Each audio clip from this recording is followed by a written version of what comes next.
Bonjour à tous et à toutes là, pour cette conférence ce soir que nous organisons avec Centrale Énergie. Bon, pour ceux qui ne le savent pas, Centrale Énergie est un groupement professionnel inter-école centrale destiné à informer de façon scientifique sur les sujets, les thématiques et les enjeux de la transition énergétique. Alors, comme vous le savez, je pense pour la plupart d'entre vous, on organise une conférence par mois sur un sujet d'actualité. Et la conférence ce soir sera introduite juste après enfin, par François. On diffuse également des lettres d'information sur une base trimestrielle, également sur des sujets d'actualité. Alors voilà, ben, je suis très heureux d'accueillir ce soir nos deux conférenciers qui vont vous être présentés. Je les remercie. Je vous remercie à tous d'être présents et je vous souhaite une bonne soirée. François, je te passe la main pour présenter. Tout à fait. Ben, merci pour cette introduction, Romain. Donc, en effet, ce soir, on a choisi un thème qui est d'actualité et, comme on le disait en préalable avant cette conférence entre nous, qui va sans doute le rester, hein, qui est celui de l'acceptabilité des enjeux environnementaux et sociétaux des exploitations minières dont on a absolument besoin pour réussir la transition énergétique des prochaines années. Euh, alors, on est dépendant, alors il y a un aspect environnemental, il y a un aspect sociétal, il y a un aspect aussi de souveraineté nationale, puisque un certain nombre aujourd'hui de matériaux ne sont pas produits, ils pourraient l'être, mais pour d'autres pas, ne sont pas produits sur notre territoire. Certains sont disponibles. On va parler du lithium ce soir et on va constater, hein, pour ceux qui ne le savent pas, que le lithium est disponible en grande quantité sur le territoire national. D'autres matériaux qui le sont moins, comme le cobalt, les terres rares, le graphite, le cuivre, qui est un matériau, un métal qu'on connaît depuis très longtemps, mais qui, avec l'électrification des usages, va devenir de plus en plus stratégique, hein, dans notre feuille de route transition énergétique. Euh, L'industrie travaille bien sûr sur le recyclage, hein. L'objectif, c'est de boucler cette boucle, hein, et d'être vertueux en matière d'utilisation de matériaux et de matières premières. Il faut aussi constater que la durée de vie des équipements, hein, sur lesquels ces matériaux sont utilisés. Je connais bien le sujet de la batterie, hein, puisque au sein du groupement, je suis responsable de la thématique stockage et vecteur d'énergie, hein. Euh, Prenons le cas d'une batterie de véhicule électrique. Prenons le cas d'une batterie de véhicule électrique, ben elle va être sur les voitures pendant 10 à 15 ans. Donc, les gisements pour le recyclage sont sur les routes. Ils vont être sur les routes encore pendant de nombreuses années. Donc, il faut ouvrir de nouvelles exploitations minières, mais le faire dans le respect, en fait, à la fois environnementale, sociétale, hein, que réclament aujourd'hui les parties prenantes. Donc, pour aborder ce sujet, nous avons invité ce soir deux experts, hein, sur ces thématiques, qui, à tour de rôle, nous présenteront leurs activités. D'abord, Vincent Goulet, hein, du groupe Imeris, qui nous présentera ou qui va nous présenter la démarche mise en place par le groupe, hein, dans le cadre d'un projet français qui s'appelle Émilie, l'exploitation d'un très important gisement de lithium dans l'Allier, hein. Et nous verrons avec Vincent la problématique de l'acceptation sociale, qui est un enjeu majeur de ce projet, et puis des défis qui sont derrière cet enjeu, pour faire adhérer l'ensemble des parties prenantes au succès de ce projet. Dans un deuxième temps, on entendra Christophe Xeri, donc Christophe qui est président de The Sailing Brain Company et qui ce soir va intervenir entre autres, hein, en tant qu'expert auprès alors, terminologie anglaise, hein, de l'International, de l'Expert Group of Resource Management de la Commission économique des Nations Unies pour l'Europe, où au niveau international, les Nations Unies donc, développe de nouveaux systèmes de classification dans le cadre donc, des Nations Unies pour travailler sur ces sujets de ressources minières, avec à la fois une dimension technique d'exploitation, mais également de maturité environnementale et sociale. Donc, une thématique française qu'on va aborder avec Imeris, et puis une thématique internationale avec Christophe. Quelques mots pour finir cette introduction sur la biographie de nos deux intervenants. Donc, Vincent Goulet est chargé de la communication des parties prenantes et du développement durable des projets d'extraction et de transformation de lithium. Donc, en France, avec le projet Emily et le British Lithium en Cornouailles au Royaume-Uni, hein, donc au sein du groupe Imerys. Auparavant, il était directeur des relations investisseurs d'Imerys, un groupe qu'il a rejoint en 2014. Et si on va un petit peu plus loin, et pas tellement plus loin, Vincent a un diplôme d'études approfondies de la Toulouse School of Economics et d'un master de l'EM Lyon. En ce qui concerne Christophe, donc il est président de The Sailing Brain Company. Il enseigne et il conseille depuis longtemps, hein, depuis des dizaines d'années dans les domaines de l'énergie, du climat, du management multiculturel et des relations internationales. Donc plus de 40 ans d'expérience. Donc entre autres, comme je l'ai dit, membre de l'expert group on resource management de Nations Unies à Genève. Et auparavant, il était directeur de l'Agence internationale de l'énergie atomique en Autriche. Et il a également été conseiller auprès de l'ambassade de France au Japon. J'étais directeur à l'AIEA, j'étais pas le directeur général. Directeur à l'AIEA, voilà. Et auparavant, donc, conseiller auprès de l'ambassade de France au Japon dans un contexte de crise. Hein, on se souvient de Fukushima, où tu es intervenu durant cette période. Voilà. Alors après, il y a plein de choses avant, hein, je veux dire, mais on va aller tout au début, bon, pas tout à fait, mais voilà. Donc Christophe est diplômé de l'École centrale de Lyon, d'un Master of Science de l'Université de Salford au Royaume-Uni et d'un MBA de l'Institut supérieur des affaires, HEC MBA, réalisé en France et à l'Université Sophia de Tokyo. Voilà. Cette introduction étant faite, je passe la parole à Vincent pour présenter cette première partie de notre conférence sur le projet Emily. Vincent, Très bien. the floor is yours, comme on dit. Merci Voilà. beaucoup. Merci de m'accueillir et bonsoir à tout le monde. Je vais donc juste rapidement partager la présentation que j'ai préparée pour vous ce soir. Voilà. Hop. Normalement, voilà, je pense que vous voyez mon écran désormais.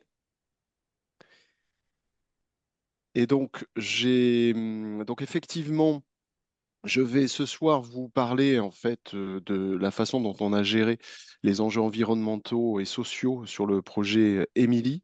Donc Emily pour exploitation de mica litinifères Paméris, donc d'où l'acronyme Emily. Donc Emily sans E, quoi, en gros. Qui d'ailleurs, soit dit en passant, donne un nom. On nous a reproché d'ailleurs d'avoir donné un nom féminin à ce projet d'extractivisme. Donc, vous voyez un peu le, le, le pushback qu'on a pu avoir sur le terrain. Alors, c'est juste pour l'anecdote, c'est pas arrivé souvent, mais je me souviens d'une réunion où voilà, quelqu'un s'était levé en disant, je comprends pas qu'on puisse donner un nom féminin aussi sympathique à un projet pareil. Donc, avant d'entrer dans le vif du sujet, juste, je reviendrai rapidement sur ce qu'est Imeris. Je ne suis pas sûr que vous soyez tous, vous en connaissiez tous les contours. Donc, Imeris, c'est le leader mondial des spécialités minérales pour l'industrie. Donc, c'est une société de B2B, hein. Il n'y a pas de produit grand public Imeris. Imeris, aujourd'hui, exploite une trentaine de minéraux dans une centaine de mines et les transforme sur 130 sites industriels pour un usage dans l'industrie. Il faut savoir que donc les minéraux, vous en avez partout autour de vous, hein. Vous en avez dans le graphite des batteries de téléphone ou d'ordinateur. Vous en avez dans les peintures pour l'aspect couvrant des peintures. Vous en avez dans les faux plafonds, dans la céramique, évidemment, tout ce qui est art de la table sanitaire. Vous en avez aussi dans les industries de haute température, beaucoup même, les hauts fourneaux. Enfin, vous avez tous les fours industriels ont ce qu'on appelle des briques réfractaires. Imeris est présent dans ces métiers-là. Et puis dans la filtration, typiquement, la filtration des liquides alimentaires. Ça, c'est vieux comme l'antique, hein, mais on a toujours filtré, grâce à des minéraux, les liquides que nous buvons, et c'est encore le cas aujourd'hui, les vins, les bières, toutes sortes de liquides. Et puis, une application qui est moins connue dans les plastiques. Il faut savoir qu'il y a beaucoup de minéraux de talc, notamment pour renforcer les plastiques des voitures, des automobiles. Donc, je terminerai là-dessus. Vous avez 15 kilos de talc par vie. On ne le sait pas, mais donc c'est pas uniquement sur l'effet des bébés, c'est aussi dans les véhicules que nous conduisons tous les jours. Donc c'est à peu près 4 milliards d'euros de chiffre d'affaires, 12 500 personnes et des ventes dans 140 pays. Donc c'est vraiment un groupe complètement multinational. La France restant quand même, avec 800 millions d'euros de chiffre d'affaires, restant quand même un des principaux marchés aujourd'hui du groupe. Sur le projet Emily, alors comme ça a été dit effectivement en introduction, euh, il y a deux projets lithium chez Imerys. Alors les deux sont à l'état de projet, hein. Aujourd'hui, Imerys ne vend pas de lithium. Dans les 30 minéraux dont je vous ai parlé, il n'y a pas encore de lithium. On ne fait pas encore de chiffre d'affaires sur ces projets. Il y a donc certes Emily, sur lequel je vais revenir, qui est donc un projet euh, de produire 34 000 tonnes d'hydroxyde de lithium pour les batteries des véhicules électriques à horizon 2031-2032 à peu près. Donc aujourd'hui, on en est à l'étape de préfaisabilité qui s'est achevée là en milieu d'année et on démarre en début d'année prochaine l'étude de faisabilité définitive. Euh, on y reviendra aussi, mais on a fait le choix d'un standard qui s'appelle standard IRA, qui est important pour l'acceptation sociale. Il est vrai qu'on est dans des pays avec des réglementations très strictes sur un plan environnemental, parmi les plus strictes au monde, hein. L'Europe est quand même plutôt en pointe, on va dire, mais ça ne suffit pas. C'est vite aperçu que, en termes d'acceptation, c'est pas suffisant. Il fallait donner des gages supplémentaires. Et IRMA est une réponse à cela.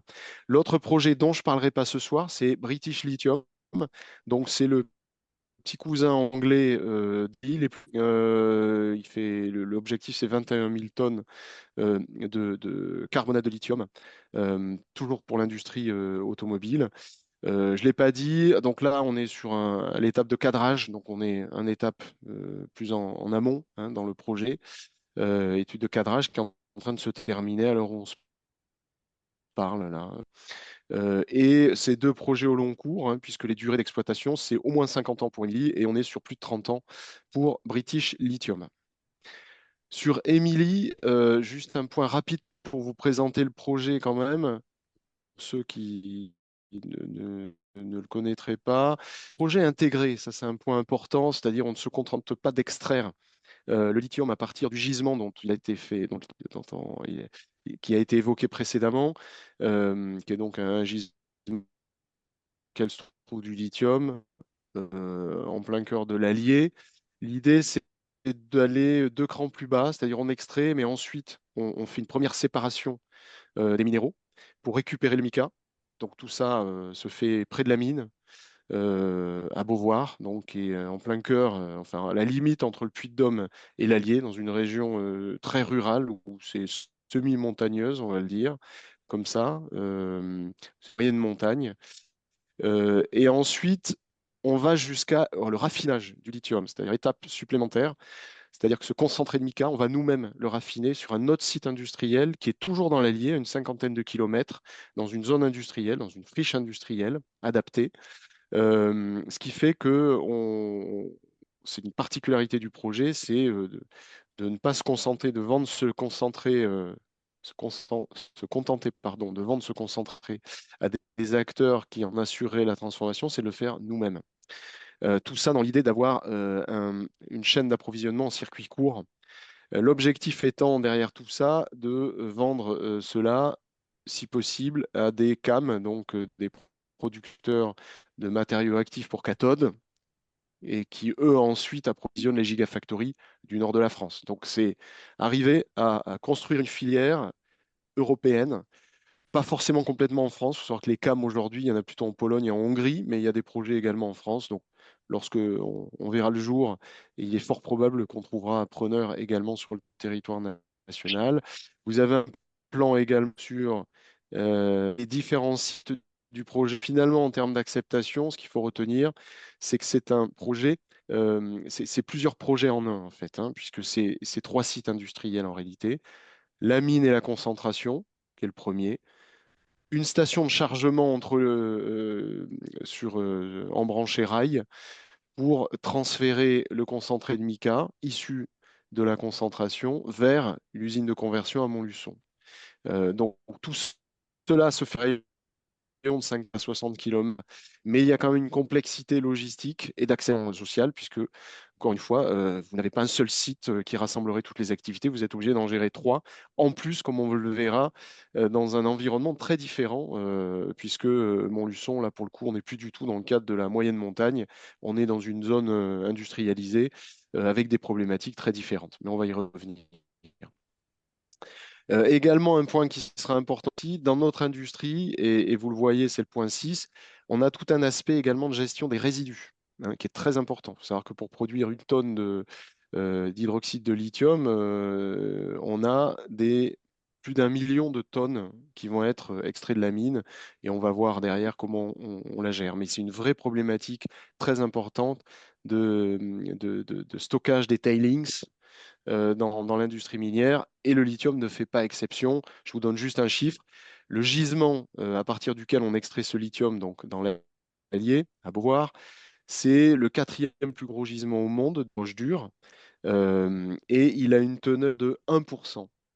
Alors, 1% de lithium. Ça vous donne une petite idée du run of mine qu'il faut, c'est-à-dire de la quantité de roche qu'il faut bouger pour aller chercher ce pourcent de lithium qui nous intéresse.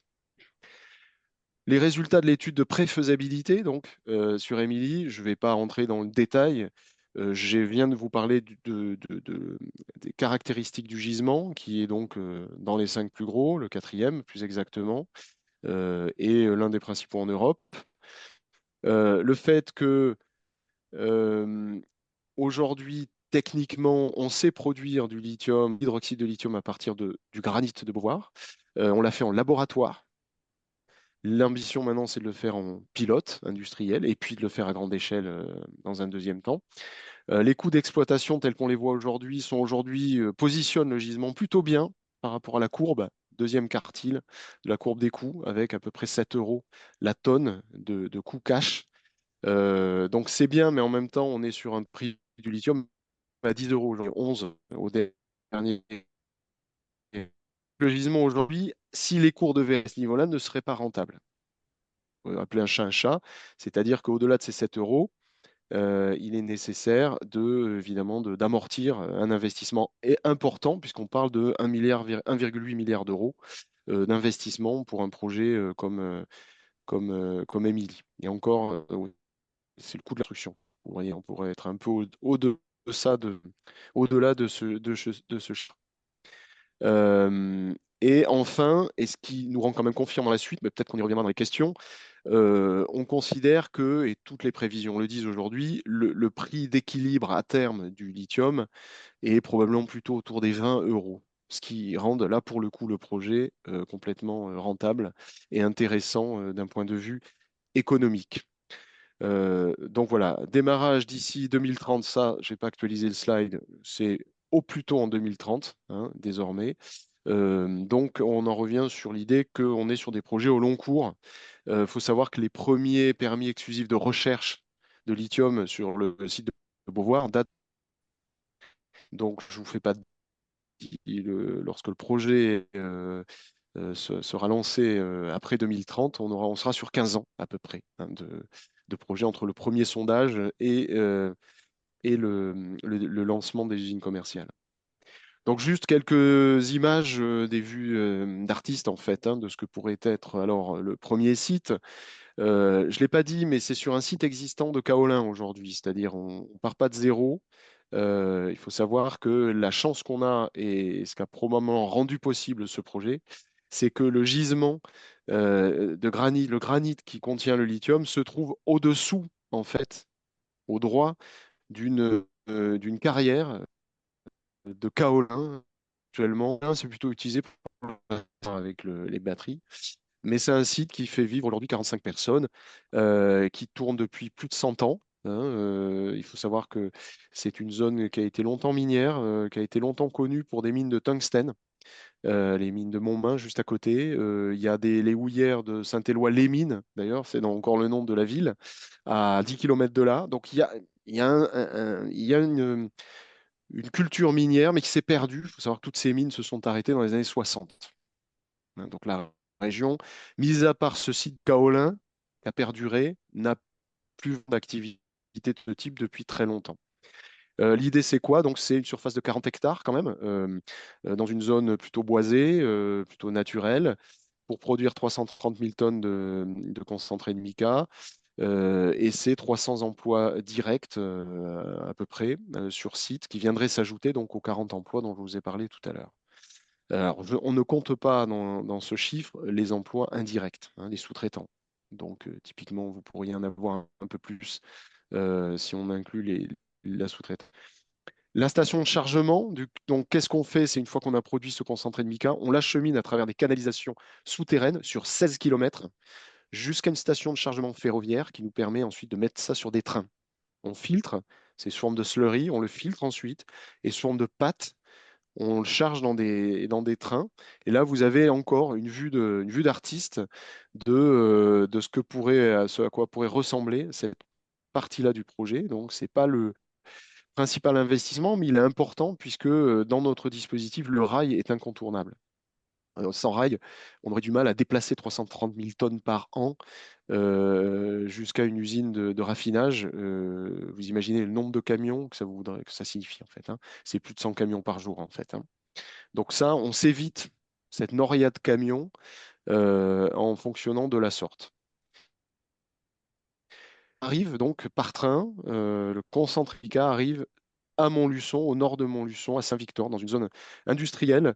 Là, en l'occurrence, c'est une friche industrielle aujourd'hui sur laquelle on implanterait sur plus de 40 hectares l'usine qui permettrait de produire l'hydroxyde de lithium. Là, on est dans le monde de la pyrohydrométallurgie, hein, avec calcination, un four rotatif assez important.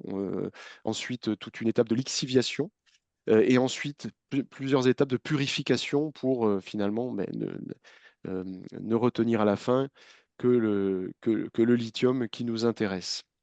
Vous voyez d'ailleurs que c'est une zone industrielle, mais au nord, pas loin, vous avez un hameau, on voit quelques maisons, et vous avez à côté, dans la partie gauche, qui est dans la partie sud, hein, c'est pas orienté nord là, vous avez un centre aqualudique. Tout ça pour dire que même si on est dans une friche industrielle, on doit s'insérer dans un ensemble préexistant qui n'est pas uniquement à vocation industrielle. Donc ça, c'est une forme de difficulté supplémentaire. Si maintenant je me tourne vers les enjeux environnementaux et d'appropriation sociale, je préfère le terme d'appropriation à acceptation, parce que les gens ne sont pas obligés d'accepter le projet, mais il faut un minima qui s'approprie le projet. Et ça, c'est important. Les enjeux du projet Émilie sont très simples en réalité, hein. Tout d'abord, le mica, c'est considéré comme une source de lithium non conventionnelle, hein, dans notre industrie. Et il faut savoir qu'en Europe, personne ne le fait aujourd'hui. Les Chinois le font. C'est-à-dire que son utilisation est très répandue en Chine, pas du tout en Europe. Et donc, on a très peu d'informations sur son traitement, hormis des travaux de recherche universitaires. Donc, là, on en vient sur un sujet où il a fallu qu'on développe une technologie qui n'est pas maîtrisée aujourd'hui, alors qu'on sait faire fonctionner à toi, et qu'il faut maintenant faire fonctionner au niveau pilote, en continu. Deuxième point, cadre réglementaire exigeant. J'en ai parlé tout à l'heure. On est dans un contexte français-européen quand même très exigeant par rapport à d'autres, sur tous les aspects, hein, que ce soit air, poussière, bruit. Les prélèvements en eau, où là, la France est quand même relativement équipée. Gestion des effluents également, c'est lié. Et puis la gestion des résidus, comme vous l'avez compris, c'est un vrai sujet dans notre industrie, qui est également très contrôlé en France. Et puis, on a un point d'acceptation sociale. J'en ai touché un mot tout à l'heure. Euh, on n'est pas un pays minier. Il ne faut pas se voir la face. On a de belles universités à Nancy ou ailleurs, mais on ne peut pas qualifier la France de pays minier. Elle a peut-être été, mais ça a été perdu puisque la dernière ouverture de mines souterraines en France date, enfin, je crois qu'il n'y en a pas eu dans les 50 dernières années. Donc on ne peut pas dire qu'il y ait qu'on ait développé un véritable savoir-faire sur ce temps-là. Or, comme ça a été dit avant, on a des ressources. Le lithium n'en est qu'un exemple, en fait, hein. Donc, nous, en termes d'acceptation sociale, moi, avec mon équipe, on est quand même mis à part quelques personnes qui ont vécu les mines de Montmain, qui ont même travaillé à l'époque dans l'Allier, dans cette industrie, mais qui sont rares, c'est quelque chose qui s'est perdu et que les gens qualifient d'ailleurs d'extractivisme. Le mot a tout dit, hein. Quand on parle d'extractivisme en général, ça n'a pas une connotation très positive. Et donc, on doit faire face à quand même un vent contraire par rapport à ça. Donc, pour limiter et comment dire, arriver à répondre à ce risque d'acceptation ou d'appropriation sociale, qu'on a identifié comme le risque technique hein, dès le départ, hein. C'est-à-dire au départ, on s'est dit, il y a quelques risques qu'il va falloir adresser. Il y a évidemment le risque technologique, mais il y a un risque social. Et ce risque social peut tout bloquer. C'est-à-dire, vous pouvez avoir la techno, mais si vous n'avez pas l'acceptation, le projet ira nulle part. Le meilleur exemple, c'est ce qui s'est passé en Serbie avec Rio Tinto, hein. Projet abandonné, en beaucoup plus gros que celui dont je vous parle ce soir. Donc, il n'y a pas eu d'acceptation. Rio Tinto a fini par jeter l'éponge. Donc ça, c'est le premier point. Et comment faire des choix structurants pour répondre à ces défis? Il y a tout d'abord la pratique minière, c'est-à-dire on est parti directement sur un choix de mine souterraine. C'est-à-dire que, on aurait été dans une autre zone, une zone non naturelle, c'est-à-dire qu'il faut savoir qu'il y a une zone Natura 2000 pas très loin. Quand je vous l'ai dit, on est sur un massif à 720 mètres de haut, qui se voit d'assez loin, boisé, etc.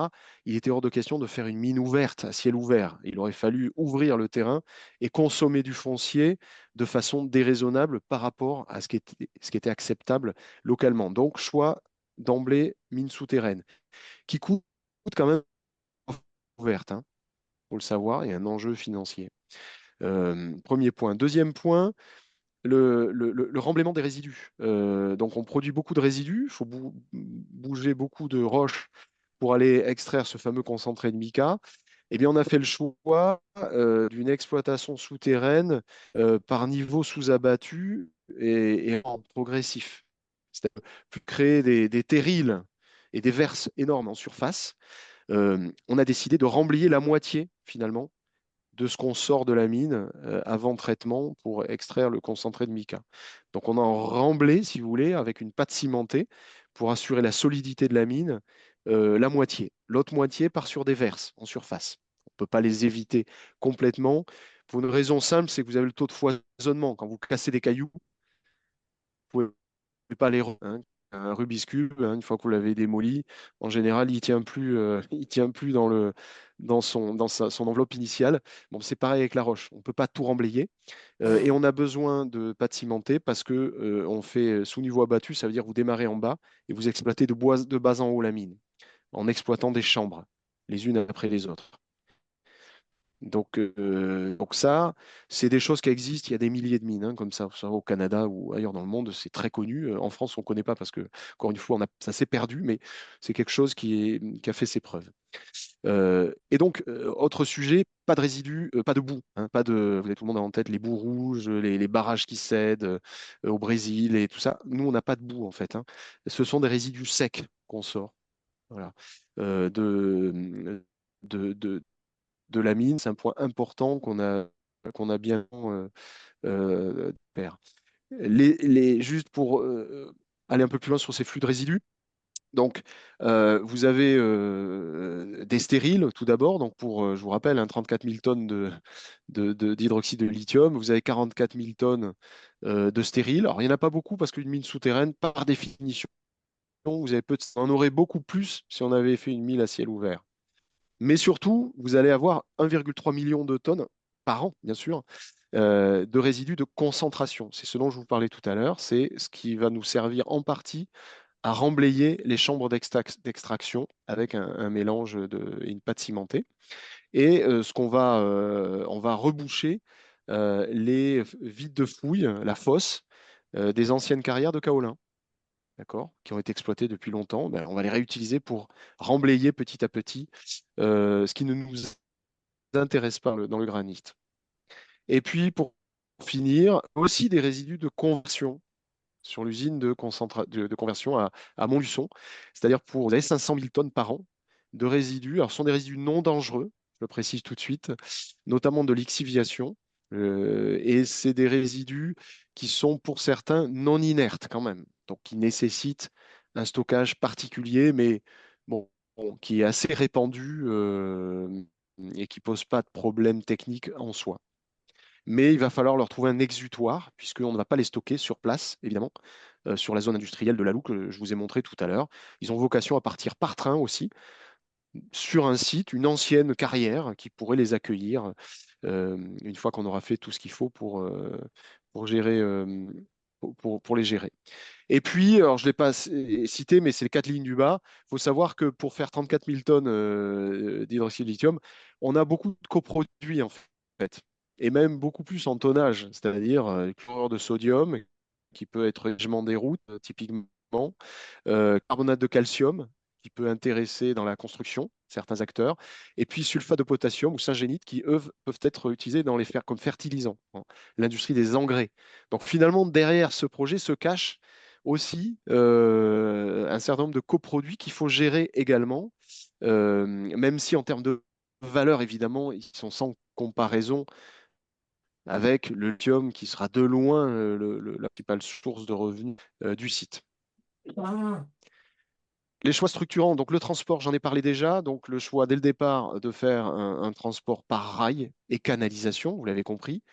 On limite au maximum les camions.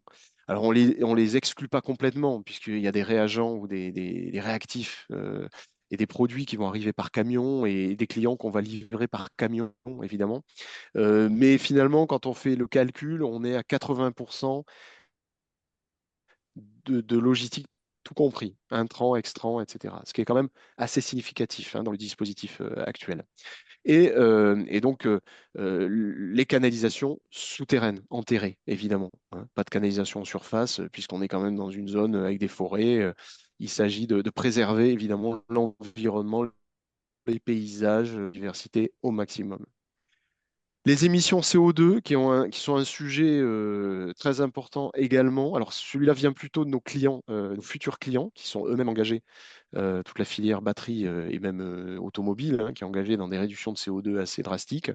Et donc on a, et quelqu'un dans mon équipe s'occupe de ça, avec les équipes procédées, pour identifier et toujours s'assurer que les choix que l'on fait, on intègre bien l'aspect émissions de CO2. Il y a un aspect CAPEX, OPEX, vous voyez ce que je veux dire? Évidemment, l'aspect financier compte, mais finalement, entre deux solutions, on va quand même aussi regarder quelle est celle qui réduit ou qui nous aide à réduire quand même les émissions carbone.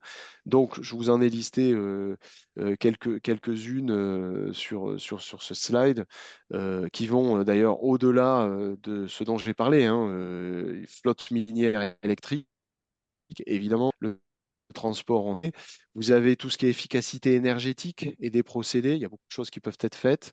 On a également tout ce qui est biométhane.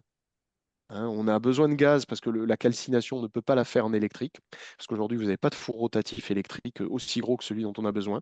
Donc, vous êtes obligé de passer par du gaz. Le gaz est émetteur de CO2, et donc l'idée, ben, c'est de voir si on ne peut pas, voilà, via du biométhane, en partie, parce que le biométhane est cher, arriver à réduire les émissions du projet. Voilà, en gros, pour les quelques exemples, évidemment, je passe un des facteurs importants, l'électricité décarbonée. On bénéficie quand même, effectivement, du nucléaire, hein. La France a quand même cet atout. En termes de décarbonation, on a une électricité qui est complètement décarbonée pour tout ce qui, pour servir nos usines. Et donc, vous voyez que finalement, on est autour de 10 tonnes d'émissions de CO2 par tonne produite d'hydroxyde de lithium. Ça peut paraître beaucoup, mais en réalité, c'est finalement dans le bas de la fourchette des sites, enfin des opérations ou des projets équivalents. Et on a identifié, on doit pouvoir améliorer encore ce taux de tonnes d'ici le lancement du projet. Donc on sera vraiment mieux disant en termes d'émissions carbone. Et on sera même bien positionné par rapport au saumure, parce que j'en ai pas parlé jusqu'ici, mais nous on est dans la roche dure. Le lithium peut aussi être extrait des saumures, des eaux souterraines. Et là, évidemment, comme souvent c'est une forme d'évaporation, et c'est là finalement la force du soleil qui est utilisée, vous avez moins de consommation de CO2 euh, par construction. En revanche, vous consommez plus d'eau, hein. Donc évidemment, il n'y a pas de solution magique, mais si on s'intéresse au CO2, même par rapport à ces projets-là, on est quand même très très bien situé. Encore une fois, je le répète, le nucléaire nous aide bien quand même, hein. Le mix énergétique français est quand même un, un allié négligeable en la matière. Donc, dernier point juste sur les impacts, c'est l'eau. L'eau et d'emblée, il a fallu faire des choix techniques, technologiques pour réduire au maximum nos prélèvements sur le milieu, prélèvements en eau. Et donc, on recycle énormément. Je ne vais pas entrer dans le détail de ce slide. On recycle beaucoup, plus de 90%, que ce soit sur la concentration et sur la conversion. Ce que l'on perd en réalité, c'est des pertes fatales, c'est des pertes qui partent dans le produit, c'est l'humidité dans le minéral. Parce que quand il est sous forme de pâte, ben, il renferme encore 18% d'humidité. Vous voyez ce que je veux dire? Sinon, il serait de la poussière et on va éviter ça quand même. Donc, il faut compenser. Mais finalement, le besoin est quand même très limité par rapport à d'autres projets industriels. Contrairement aux idées reçues, on fait une consommation d'eau qui n'est pas du tout hors norme. Il y a des acteurs dans l'Allier qui consomment bien plus d'eau que n'en consommeront le projet Evely. En réalité, 600 000 mètres cubes d'eau par an pour le site de concentration, c'est l'équivalent d'un enrouleur qui tournerait sur une année entière pour alimenter un champ de maïs. Alors vous allez me dire, oui, on n'arrose pas toute une année entière un champ de maïs, mais juste pour vous donner les ordres de grandeur par rapport à d'autres usages, contrairement aux idées reçues, on n'est pas sur des choses complètement délirantes. Deuxième point, c'est zéro effluent. L'idée, on est dans, et notamment pour la conversion à Montluçon, le Cher est très pollué déjà, hein. C'est une ancienne zone assez industrielle à Montluçon que malheureusement on retrouve dans le Cher, avec des niveaux de. Et donc pour ne pas ajouter à une pollution préexistante, eh ben, on fait en sorte de ne pas rejeter d'eau. On va récupérer de l'eau de la steppe, les eaux usées. Donc ça aussi, c'est novateur en France. Il y a très peu de sites qui fonctionnent, qui récupèrent leur eau de procédé dans les eaux de steppe. Ça se fait beaucoup en Scandinavie, mais très peu en France. Et deuxième point, on va faire du zéro liquid discharge, donc un système où on transforme, si vous voulez, l'eau en résidus solides. Donc on ne rejette pas d'eau dans le milieu et ces résidus solides, là par contre, évidemment, on va les stocker dans des lieux adaptés. Pas de rejet, on ne déstabilise pas le milieu aquatique autour de nos sites. Point important également, je suis un peu long, je suis désolé, mais je vais accélérer, c'est on a une particularité en France, c'est dans ce travail d'acceptation ou d'appropriation sociale, c'est la Commission nationale du débat public. Il faut savoir que c'est une obligation du Code de l'environnement pour les projets de plus de 600 millions d'euros avec des impacts environnementaux. Vous devez passer par un débat public ou une concertation. Nous, on est tombé dans le cadre du débat, vu la taille du projet et ses enjeux. Et l'importance de ce débat, alors c'est un débat qui a dépassé le projet lui-même, puisque finalement, pendant plus de 4 mois, 42 rencontres, 3600 participants, 19 000 visiteurs sur le site web, 520 000 vues sur YouTube, où il y avait des vidéos de vulgarisation. Le premier sujet qui a été traité, c'était l'intérêt de l'électrification des mobilités dans la transition énergétique. Hein, la Commission nationale du débat public, une commission indépendante, qui a pris en main le débat, et nous on était dans le siège passager, nous a dit, nous on veut aborder d'abord ce sujet-là. Avant d'entrer sur les spécificités de votre sujet dans l'allié, les impacts positifs ou négatifs, il faut qu'on offre la possibilité aux Français d'en discuter, et même au-delà de la région Auvergne-Rhône-Alpes. Donc il y a eu des webinaires, des réunions qui ont lieu à Paris sur ce sujet-là. Heureusement, d'autres sujets ont été traités. C'était quand même aussi l'intérêt, c'est les impacts environnementaux et sociaux du projet. Le classement, j'allais dire, le top 3, c'est l'eau, déchets, biodiversité, hein, quasi systématiquement. Et dans les externalités positives, parce qu'heureusement, il y en a, évidemment, création d'emplois, capacité de partenariats locaux, recréation de services locaux, services pour la école, classe d'école, etc., tous les services aux personnes. Et l'impact sur les entreprises locales, qui est très important aussi. Comment revitaliser finalement un territoire. Et ce qui est assez spécifique à notre cas, des questions autour du transport ferroviaire, parce que finalement, vous l'avez compris, l'arête dorsale du projet, c'est le rail. Or, on est sur une ligne fine de dessert du territoire qui est sous-investie notoirement depuis des années. Et donc, ça a relancé le débat sur il faut investir dans ces lignes-là. C'est une ligne passager aussi, hein, qui a longtemps été envisagée comme étant une ligne possible entre Bordeaux-Lyon, le fameux Bordeaux-Lyon, qui malheureusement bon, est un serpent de mer.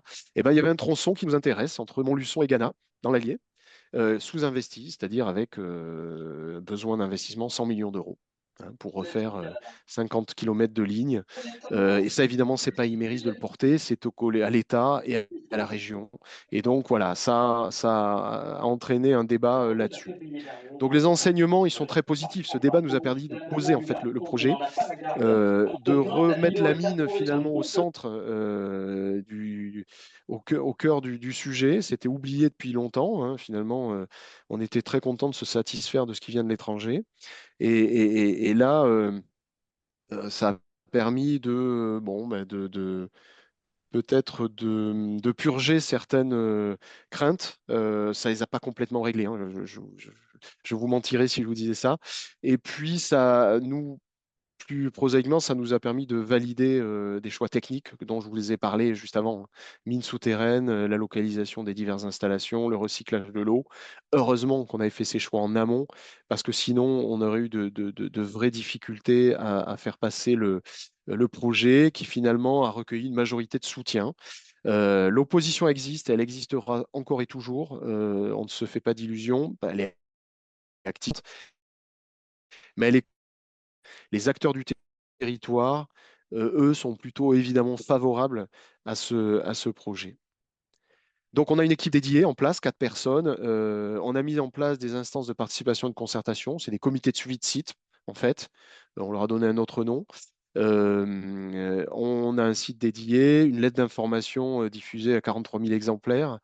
43 000 foyers la reçoivent 3 fois par an. Des rencontres de proximité assez nombreuses. Impact social, alors qu'il y a une particularité du standard IRMA dont je vous ai parlé tout à l'heure, qui va au-delà en fait de ce que nous demande la réglementation française et même le code minier révisé. Pourquoi cette étude d'impact social? Finalement, elle est très intéressante parce qu'elle permet de fournir au projet lui permet finalement d'atteindre les standards les plus élevés aujourd'hui et les plus exigeants. C'est finalement, pour le dire simplement, comme une étude d'impact environnemental. Ça se bâtit de la même façon, mais c'est sur tous les aspects sociaux, hein. C'est en gros l'intégration, la perception que peuvent en avoir les gens, l'impact sur le foncier, etc. Je vais y revenir un peu plus loin. Donc, et l'approche est la même, c'est-à-dire faire ça par un cabinet indépendant qui fait un état initial. L'allié, c'est comment les différents bassins de vie, quelles sont leurs spécificités. Ils font une évaluation complète et ensuite des impacts possibles du projet. Et ensuite, on réfléchit à des mesures d'évitement, de réduction, d'atténuation finalement et de compensation, si on n'arrive pas à les éviter, de ces impacts sociaux négatifs. Donc, bon, je vais passer vite là-dessus. Ça s'est fait à travers une enquête par Internet avec plus de 167 répondants. Vous avez eu 150 personnes interviewées. Sur les 3 bassins de vie dont je vous parlais, hein, on est sur 3 sites, hein, donc c'est 3 projets en un. 3 fois plus de complexité quelque part en termes d'appropriation sociale. Mais on n'avait pas le choix quelque part, hein, pour rendre ce projet possible. Et ce qui en sort, résultat préliminaire, finalement, eh bien, ça démontre bien que finalement, on est sur 3 sites très différents, avec des problématiques différentes. Tout d'abord, la problématique minière. Il y en a eu par le passé, il y en a plus depuis un certain temps, ou très peu, à petite échelle.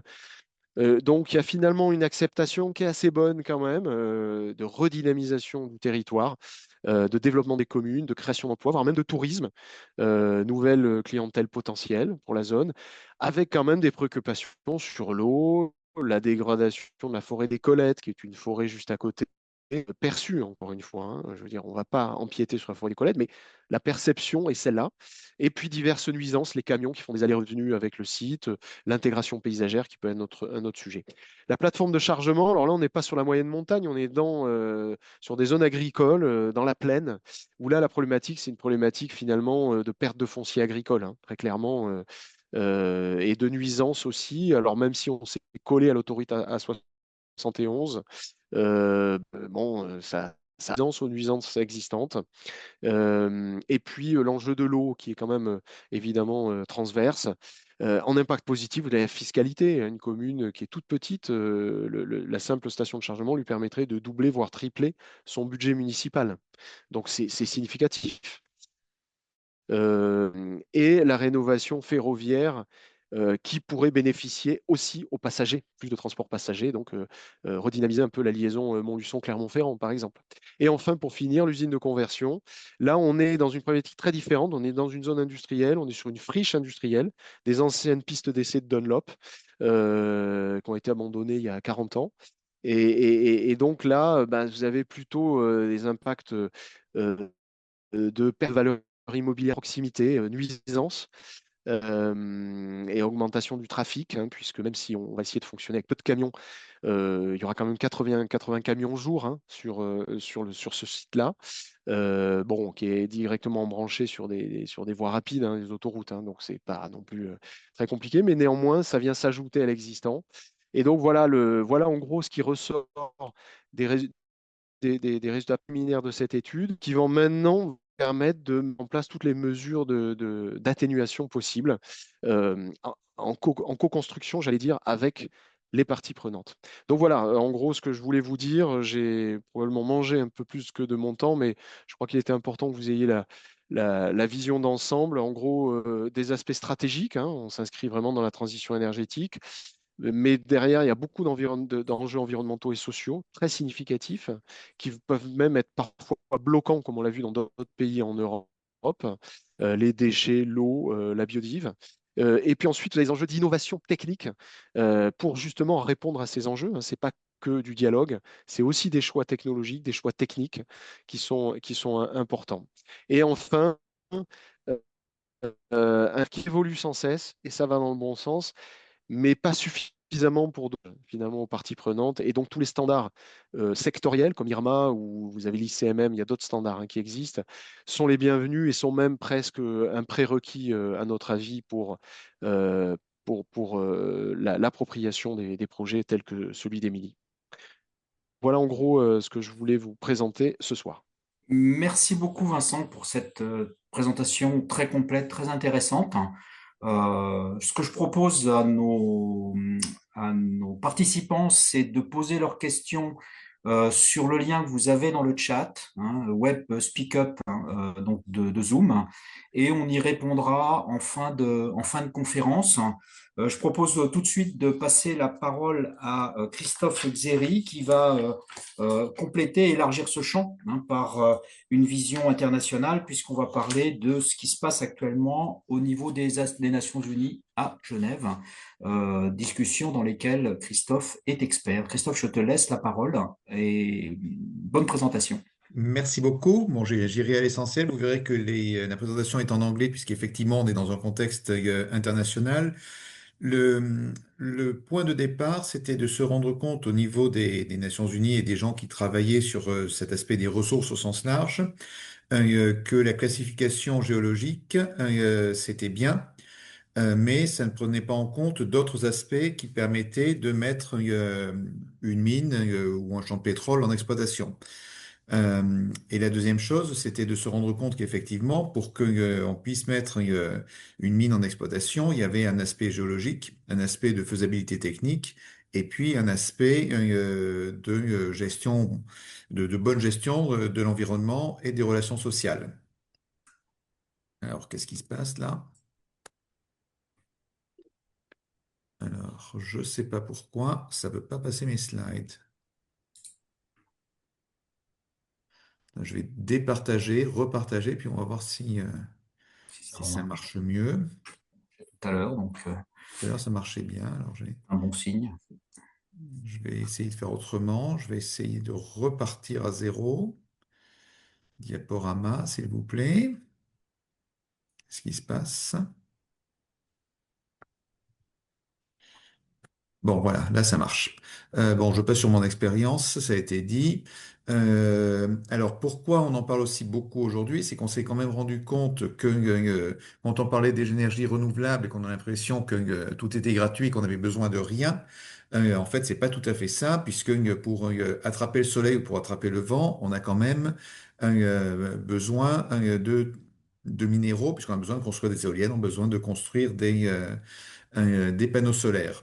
Euh, voilà, donc, et par ailleurs, pour tout ce qui est minier, on choisit pas où on s'installe. On s'installe là où on a trouvé des, des gisements. Euh, donc ça, c'est vrai notamment pour toutes les industries extractives, que ce soit pour les matériaux critiques dont on parle aujourd'hui, le lithium pour les batteries, les terres rares, etc., comme ça peut l'être pour en fait n'importe quelle autre chose, avec ensuite, on l'a bien vu et illustré par Vincent, les aspects qui viennent après sur le raffinage, sur le recyclage. Alors je les cite ici parce qu'effectivement, comme Vincent l'a bien montré, les aspects environnementaux et sociaux ne se limitent pas à la mine, mais doivent être aussi pris en compte sur les étapes suivantes. Et le recyclage, c'est comme le raffinage, ce sont souvent en général aussi des aspects chimie. Alors, ça a amené les groupes de réflexion des Nations Unies à travailler d'abord sur une augmentation ou une amélioration de la façon dont on classifie les ressources et qui va au-delà de la géologie. Donc, ça a amené à trois axes. Alors, l'axe classique qu'on connaît bien, qui est la connaissance du gisement. Je pense qu'il y a quelque chose, j'ai regardé, il y a certainement quelque chose, et puis je sais dire exactement combien de tonnage j'ai et comment je peux les sortir. Donc ça, c'est l'axe G, et c'est souvent l'axe unique sur lequel, jusqu'à présent, on communiquait sur les projets miniers. Alors, on a rajouté un axe F qui est la faisabilité du projet, ce qui est en fait correspond à la faisabilité technique d'abord, parce que certains gisements sont pas forcément faciles pour extraire la matière ou peuvent être situés à des endroits très loin du reste du processus économique. Et donc, si on n'a pas les voies de chemin de fer, par exemple, ça va pas aider à la faisabilité du projet.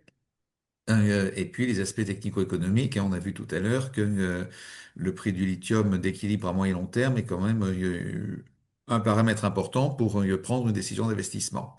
Donc l'idée a été de dire, ben, il n'y a pas que la géologie, il y a la faisabilité technico-économique du projet. Et si on a un projet qui est super bien connu, mais donc qui soit en G1, mais qui soit en F4, on va pas pouvoir en faire grand-chose. Euh, et ensuite, on s'est dit, bah, tout ça c'est bien, mais après, il faut que, on puisse faire une exploitation qui prenne en compte, donc qui reçoive tous ces permis en fait, et qui prenne en compte les aspects, ce qu'on appelle ici socio-économiques. Donc, on va avoir tout le processus de permitting au sens large, avec, entre autres, les aspects environnement et, entre autres, les aspects de relations sociales et ce qu'on appelle relation avec les parties prenantes, pour qu'il y ait une appropriation suffisante du projet, puisque comme le disait Vincent tout à l'heure, si on n'a pas d'appropriation du projet, dans beaucoup de pays, il se passera rien. Et dans les pays qui ont des processus qui n'ont pas le débat public, dans des pays qui pourraient être des pays en voie de développement, on le verra tout à l'heure, les Nations Unies encouragent à engager et travailler avec les parties prenantes locales pour qu'elles aussi s'approprient le projet minier comme on le fait dans l'Allier ou comme on pourrait le faire dans le nord de la France. Voilà, donc la spécificité vraiment de ce nouveau système de classification, c'est de prendre en compte les trois axes et notamment l'axe socio-économique. Alors ça n'a pas été sans difficulté. Parce qu'au niveau des opérateurs miniers, et des gens qui discutaient dans ces groupes de travail il y a une dizaine d'années, c'était à quoi ça sert? Est-ce que c'est bien une bonne idée de prendre en compte des facteurs qui sont non techniques? Est-ce qu'on ne redonne pas un poids trop important aux aspects sociaux par rapport au reste?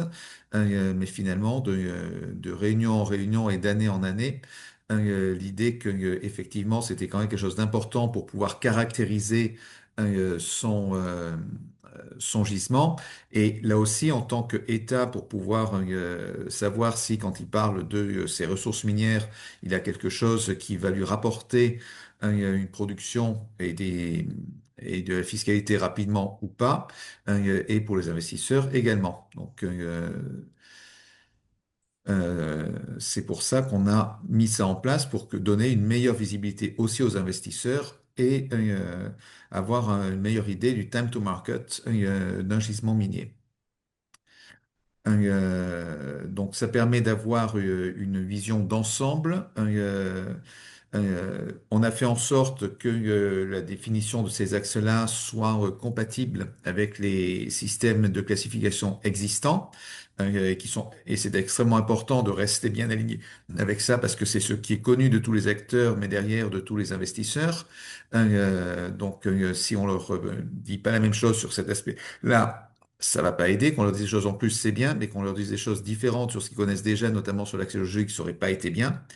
Euh, L'idée, c'est de rester relativement simple. Alors après, on voit que quand on essaie de le mettre en place, c'est jamais aussi simple que ce qu'on imaginait, mais c'est déjà mis en place.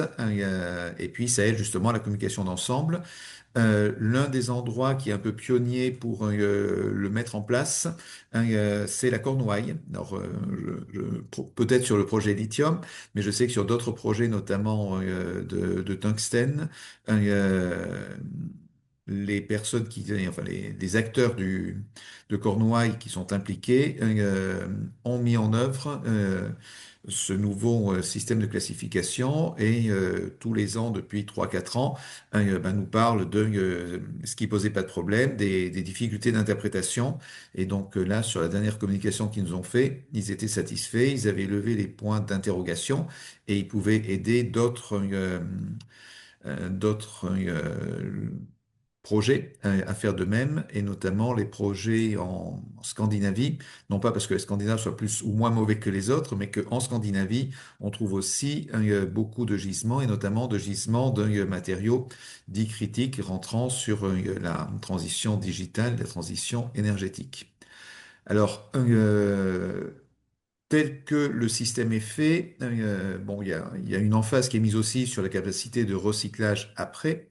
Et je crois que François le disait tout à l'heure en introduction, on a des ressources déjà à l'extérieur. Donc, si on souhaitait appliquer le même référentiel avec les mêmes indicateurs dans un aspect de recyclage, on pourrait tout à fait. Au lieu d'avoir des gisements sous la terre, on a ce qu'on appelle souvent du urban mining, hein, donc en fait des minéraux disponibles dans les bâtiments, dans les voitures, dans les batteries, etc., qu'on peut quantifier, au moins dans certains cas. On a aussi un aspect de faisabilité du projet, et notamment pour tout ce qui va être recyclage, l'un des points importants à évaluer, c'est la capacité à récupérer les piles, les batteries, les téléphones à recycler, et puis ensuite les aspects technologiques à le faire. Donc on est bien sur l'axe F. Euh, et puis, il y a les aspects socio-économiques où on va avoir besoin d'un business plan, et où, pour certaines usines qui sont aussi des usines chimiques, un peu comme celle que Vincent a introduite pour le raffinage, les impacts environnementaux et sociaux. Donc, c'est aussi une force de ce référentiel-là qui puisse être aussi appliqué au recyclage. Et le recyclage est quelque chose qui va nécessairement monter en puissance. Et puis là aussi, il y a un aspect permitting et local dynamique sur les projets de recyclage.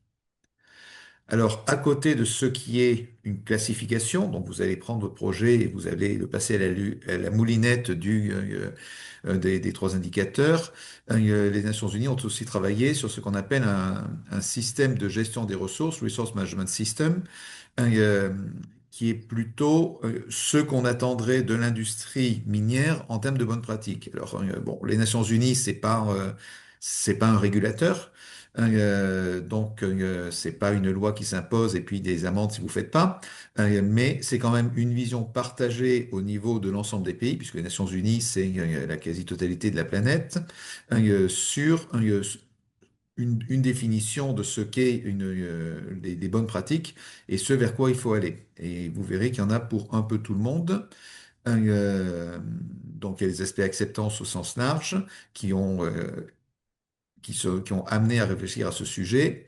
La question de comment pouvait travailler une grosse multinationale dans des pays pauvres et non développés, et qui, eux, n'ont en général pas non plus un contexte réglementaire très développé. Donc, est-ce qu'on travaille à la locale, quitte à polluer l'environnement, ou est-ce que on utilise dans tous les pays du monde ces mêmes hauts standards?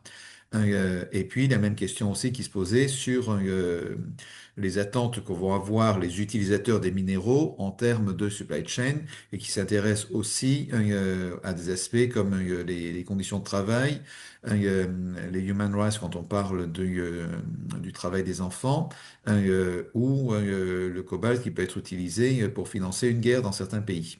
Alors, je dis le cobalt, ça pourrait être autre chose, hein.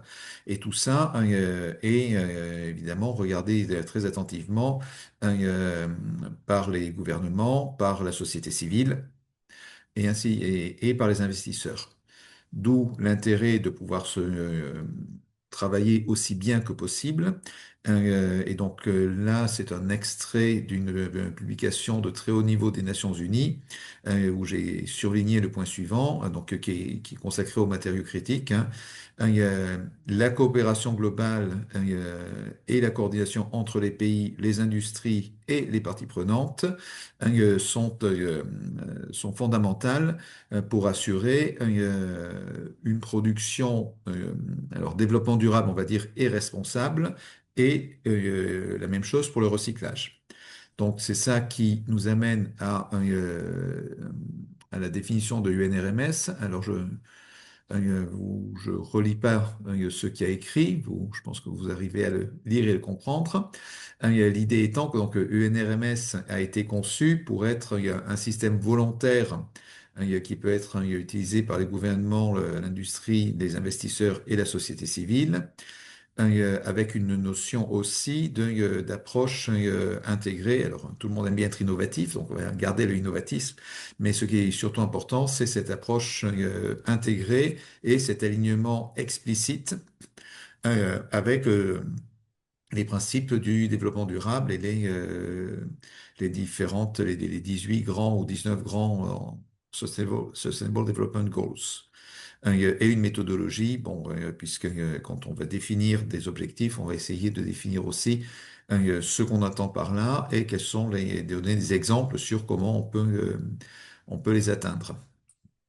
Voilà, donc ce framework, Resource Management Framework ou système, s'articule sur les 12 principes qu'on voit ici, que je vais reprendre là. On a en fait le droit et les responsabilités des États. Ce qui veut dire que les États doivent rester en contrôle, ont droit à des royalties qui doivent être correctes, mais qu'ils ont aussi des responsabilités, y compris celle de s'assurer que les opérateurs miniers sur leur territoire travaillent correctement. Responsabilité pour la planète, ça va être tout le sujet environnement, évidemment, y compris non seulement les rejets, mais les impacts carbone, que Vincent a aussi intégré, une gestion intégrée des ressources, c'est-à-dire que la mine toute seule, c'est bien, mais la mine s'inscrit dans une chaîne dans une chaîne de valeur, et c'est important aussi de voir cet ensemble et la finalité. Et c'est pour ça aussi que dans le débat public français, il y avait la question de la finalité. On fait pas une mine juste parce qu'on a envie de faire une mine ou parce qu'on trouve le lithium sympathique. On le fait pour une finalité. Cette finalité, quelle est-elle est-ce qu'elle est valide? D'où la question qui avait été posée sur que l'électrification du parc automobile comme prérequis à dire, bon, ben, si effectivement on a besoin de ça, à ce moment-là, on peut travailler sur la mine. Les aspects d'engagement sociaux, évidemment. Alors, l'aspect service-orientation, c'est quelque chose qui est un peu particulier. L'idée serait de voir les ressources minières comme on peut voir les services de mobilité. C'est-à-dire que souvent on vous dit, au lieu d'acheter une voiture, ben, vous pouvez louer une voiture quand vous en avez besoin. Bon, ça marche plus ou moins bien dans la réalité, mais il y a eu plusieurs essais dans ce sens-là. On a les Vélib qui sont de bons exemples, où on utilise et on réutilise dans le sens de service. Alors, aller à dire que les minéraux peuvent rentrer dans une logique de service conceptuellement, intellectuellement, c'est pas faux. Le mettre en œuvre, c'est un peu plus compliqué, mais ça va quand même passer par cette notion en fait d'utilisation et de réutilisation des ressources, en disant ben, le métal qui a servi aujourd'hui à faire un pont, demain il peut faire une maison et après-demain il peut faire une voiture. Donc, il rend un service en tant que minéral. Donc, derrière ce mot un peu compliqué, ce que ça veut dire surtout, c'est la promotion du recyclage et de la réutilisation. Il y a aussi la notion que si on développe une mine, ça serait dommage d'en laisser la moitié au fond. Donc de faire son maximum pour récupérer la majorité de ce qu'on peut trouver. Alors il y a bien un problème d'équilibre technico-économique, mais l'idée derrière, c'est quand même de dire la matière, c'est précieux, une mine et un lieu géographique, on va la chercher, c'est pas anodin. Donc, il faut récupérer le maximum de ce qu'on fait pour, quelque part, amortir l'investissement économique, mais aussi l'investissement environnemental et social qu'on a fait en créant une ressource. La notion de valeur ajoutée, évidemment, circularité qui rejoint un peu la notion de servitisation qu'on avait au-dessus, mais qui va aussi au-delà de de la circularité de la ressource elle-même, travailler sur l'approche circulaire de tout ce qui rentre dans l'exploitation minière. Hein, on a vu tout à l'heure qu'on parlait, alors dans le Comprehensive Resource Recovery, on a vu tout à l'heure que Vincent parlait des coproduits. On a vu que dans la circularité, on pouvait avoir des déchets qui pouvaient devenir des ressources. On a vu qu'on recyclait l'eau. On peut recycler un certain nombre de choses comme ça. Donc la circularité, c'est pas uniquement la circularité du cuivre, c'est aussi la circularité dans la façon dont on travaille, avec évidemment les aspects sécurité et sûreté au travail, l'innovation bien sûr, et la transparence. Alors, la transparence, c'est d'autant plus clé que de plus en plus, les investisseurs, les consommateurs finaux sont sensibles à ce que ce qu'il y a dans le produit qu'ils achètent ne soit pas issu de dégradation environnementale qui aurait pu être évitée, de corruption ou de travail des enfants. Et puis, de manière générale, continuer à entretenir les compétences. Voilà, donc ça, c'est les principes dont on encourage l'ensemble des acteurs miniers. Et quand je dis les acteurs, c'est pas uniquement les entreprises minières comme Imerys, mais c'est aussi les gouvernements et les régulateurs à prendre en compte dans cet esprit-là. Et donc, on a vu tout à l'heure que Imerys cochait toutes les cases. Alors, ça, c'est ce qu'on fait au niveau des Nations Unies. On l'a dit, il n'y a pas que les Nations Unies, que ces aspects-là. Alors, il y a aussi au niveau des Nations Unies une Guidance for Action of Critical Energy Transition Minerals avec 7 principes. Je vous en fais, on va pas rentrer dans les détails, mais c'est pour ça que vous sachiez que ça existe. Il y a des guidelines aussi au niveau de l'OCDE, notamment sur la Due Diligence Guidance for Responsible Mineral Supply Chain, où on va aussi retrouver des bonnes pratiques. L'Extractive Industries Transformation Initiative, qui avait été faite essentiellement pour limiter les aspects de corruption ou mauvais usage des fonds que pouvait recevoir un État. Donc l'idée étant que si je déclare publiquement combien j'ai payé de royalties, c'est un peu plus difficile pour un chef d'État qui voudrait se mettre un peu d'argent de côté. Voilà, on verrait qu'il y a un delta. IRMA, donc ça c'est IRMA qui est un peu plus récent, l'Initiative for Responsible Mining Assurance, qui apporte donc un référentiel des standards de très haut niveau et qui est associé avec le fait que le collectif IRMA va faire des audits sur site. Autant tout le reste, les guidance, les guidelines, c'est du volontaire et personne n'est mandaté pour les vérifier. Autant quand vous dites je m'engage dans un référentiel IRMA, le collectif IRMA va venir parler avec vous, s'assurer que vous faites bien ce que vous avez dit et que ce que vous avez dit, c'est bien en ligne avec les standards, et va confirmer que vous êtes compliant, que vous êtes en ligne avec IRMA. Et comme le disait Vincent, le fait qu'il y ait cette assurance extérieure de tiers sur des standards qui sont par ailleurs reconnus comme très exigeants, euh, euh, sont très importants pour l'acceptation publique, non seulement ici, dans nos pays à nous, mais également dans les pays en voie de développement. Euh, voilà.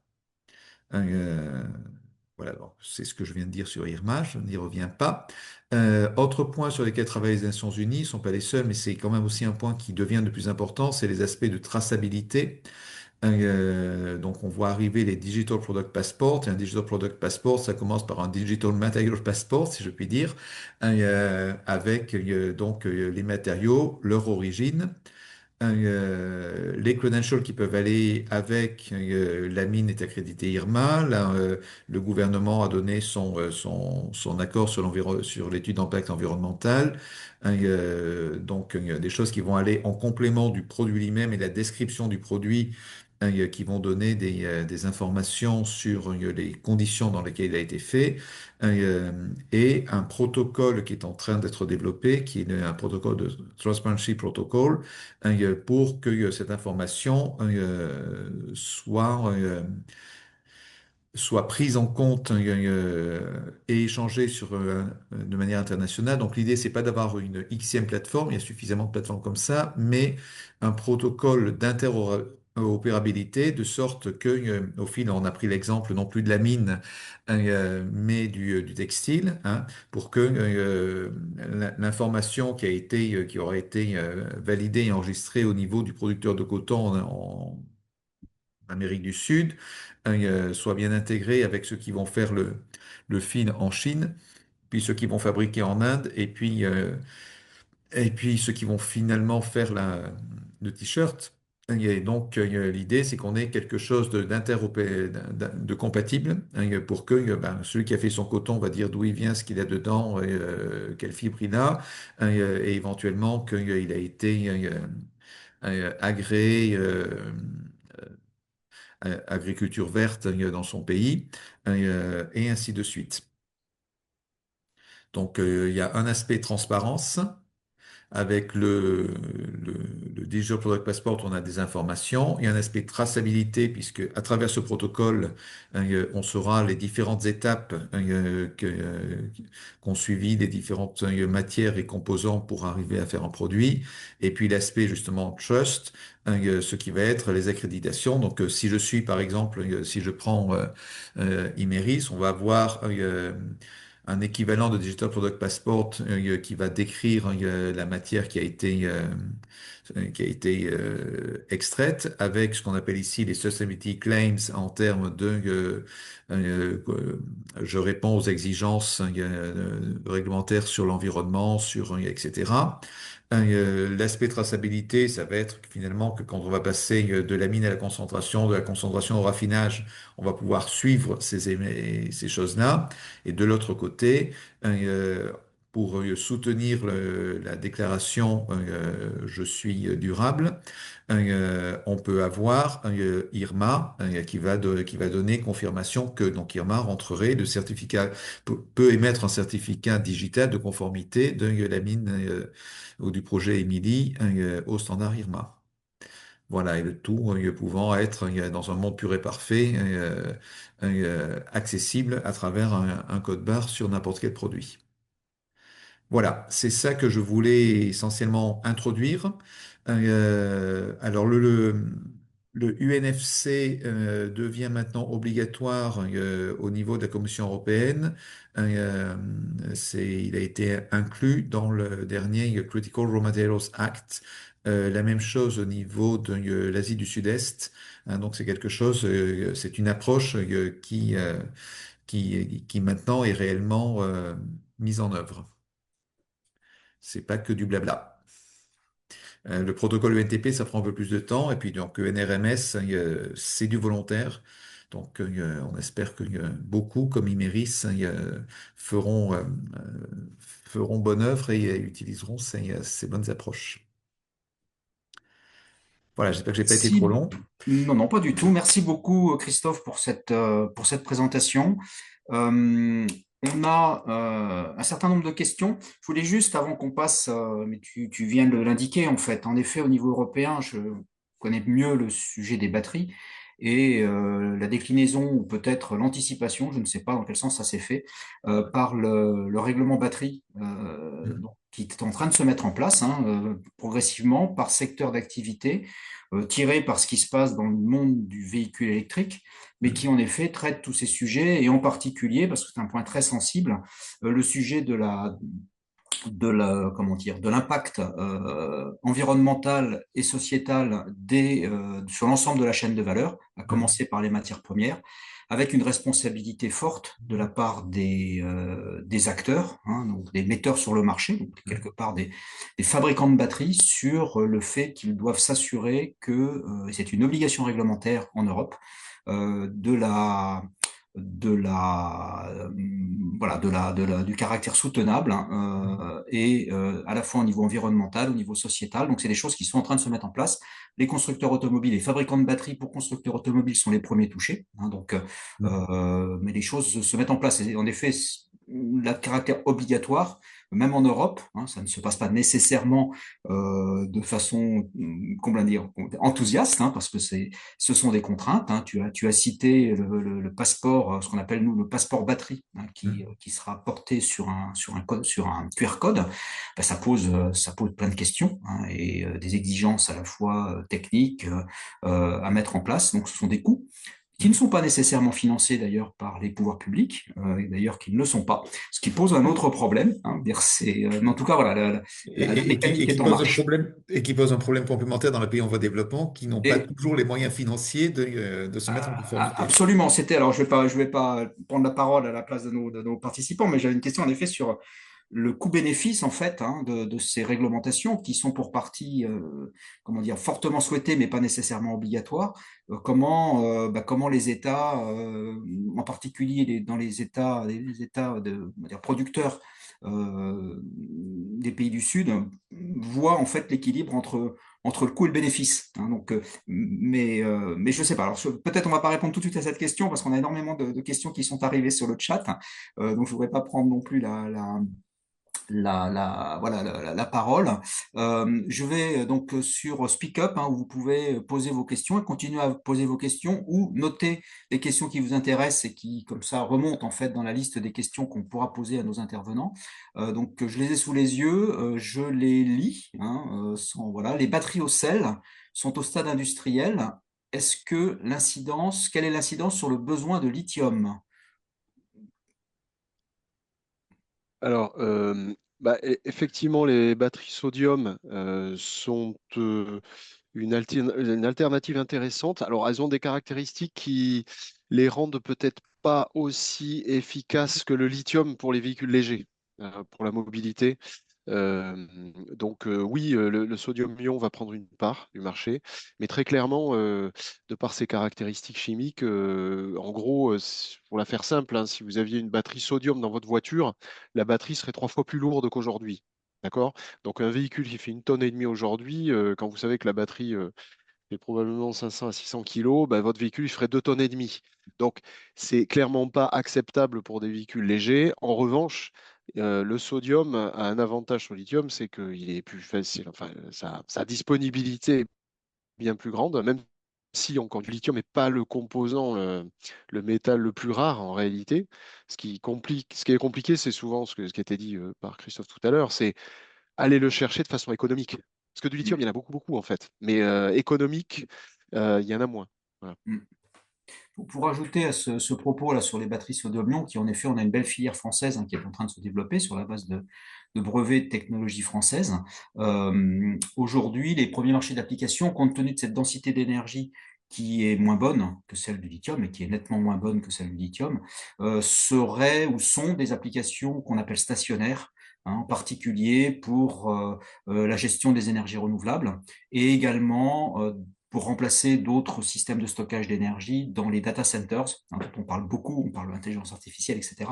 On utilise encore, voilà, donc ce seront plutôt à court terme, semble-t-il, des applications stationnaires plutôt que des applications mobiles, mais le sodium fera sa place, hein, comme le lithium. Ouais, tout à fait.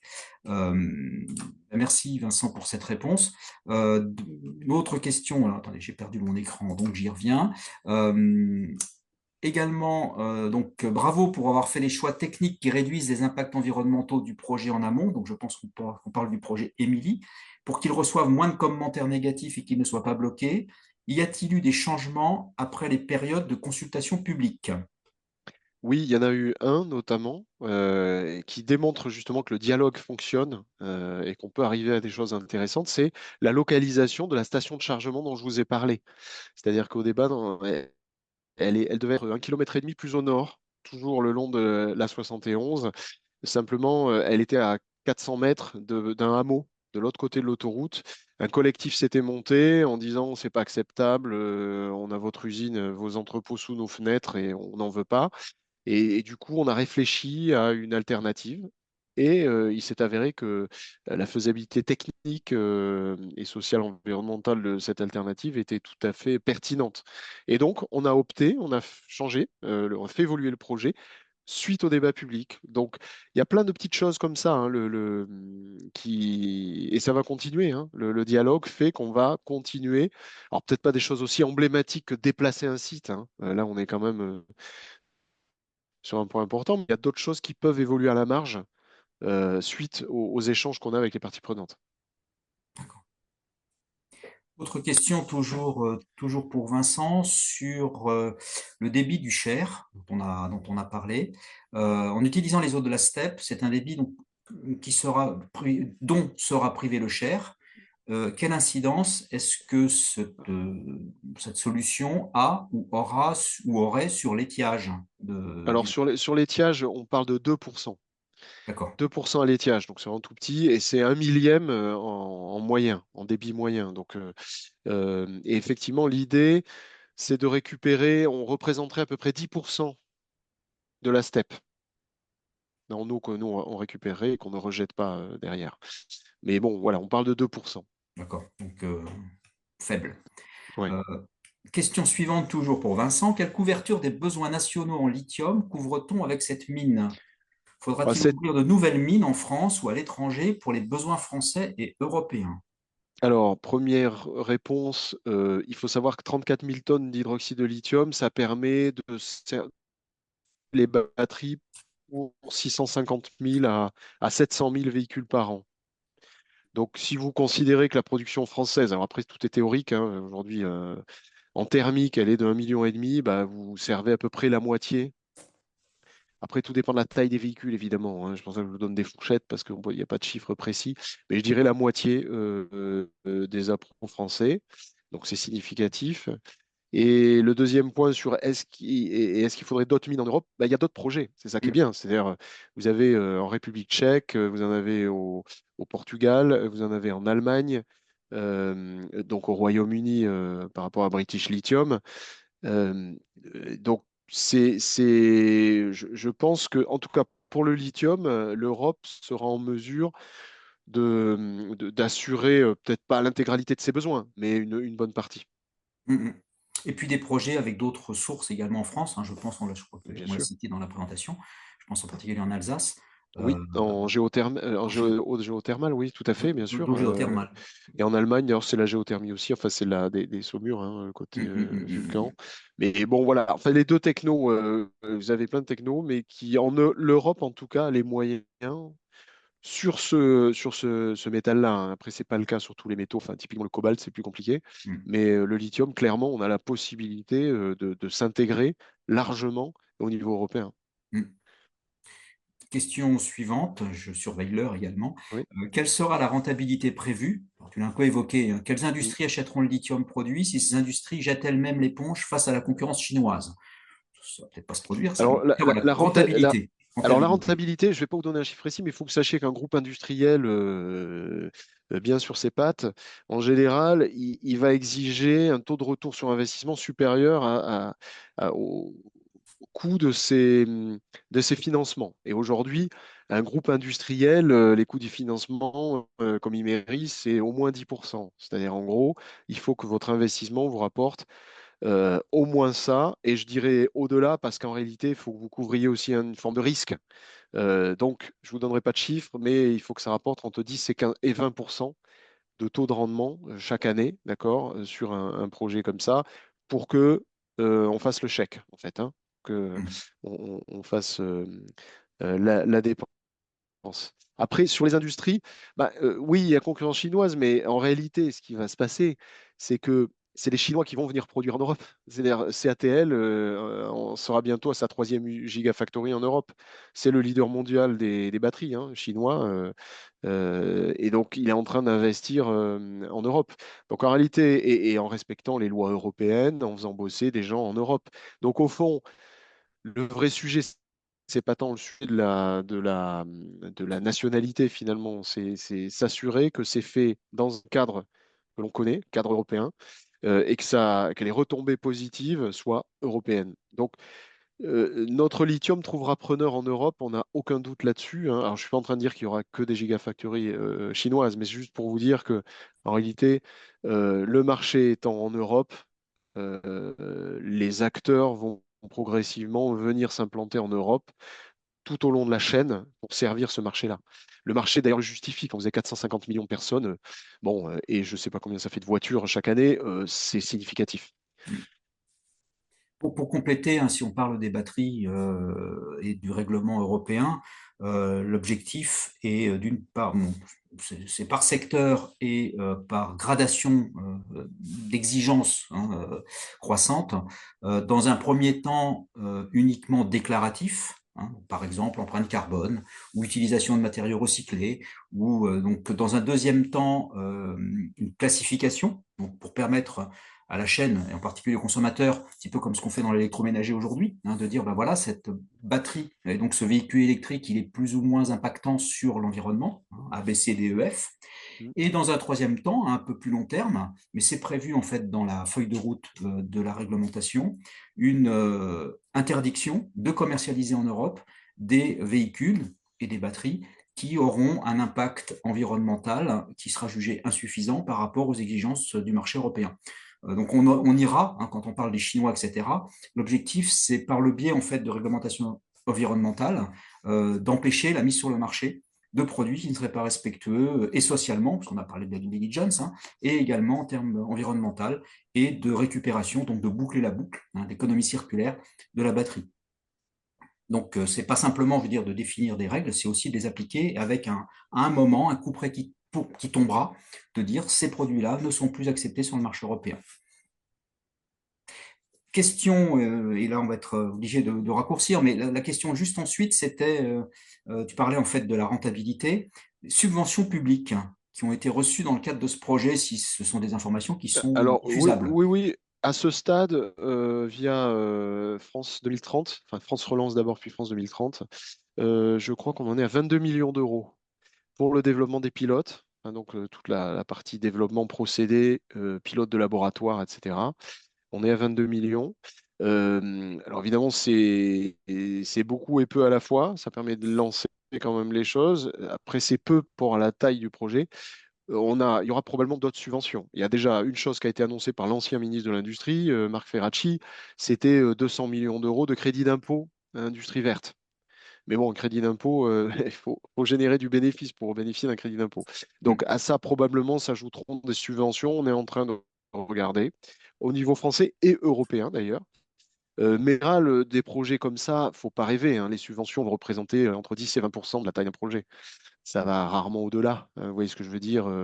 Quel que soit l'État que vous preniez, ça reste un investissement privé pour l'essentiel. Et finalement, le politique est surtout là pour mettre en place un cadre réglementaire qui favorise ces investissements privés. Vous voyez ce que je veux dire? Et ce qui est en train d'être le cas d'ailleurs au niveau européen. C'est-à-dire ça, les choses sont en train de se mettre en place pour finalement un peu protéger notre industrie au final contre les importations chinoises qui sont pas mieux disantes là sur un plan environnemental, par exemple.